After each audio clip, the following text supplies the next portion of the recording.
It's impossible to calculate the number of artists who have been inspired by the Jazz Festival since its start back in 1986, and the number of lives changed. During its first year, there was a showdown between Wynton Marsalis and Miles Davis that some say put this jazz festival on the map. Reporter Bianca Stolterbeck has a look back at the history of the Vancouver International Jazz Festival and that legendary showdown. Looking at the size of the venues and talent at this year's Vancouver International Jazz Festival, it's hard to believe the event had such humble beginnings.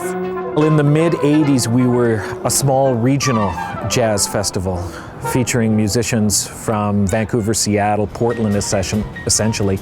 What's happened over the years is we've become a major international festival, bringing musicians in from all over the world.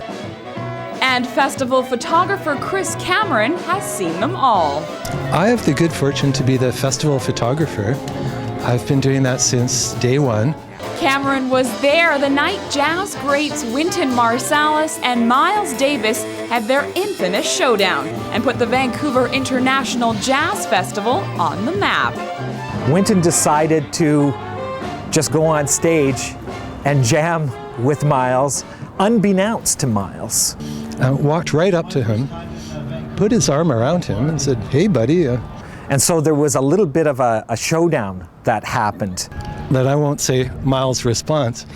And eventually, Miles chastised Wynton. But Miles gestured to a microphone in a manner of proof you can do it. Marsalis walked over there and started to play and played a big lungful of 20 or 30 seconds. Turned to Miles for acknowledgement, and Miles repeated the same icy cold gesture.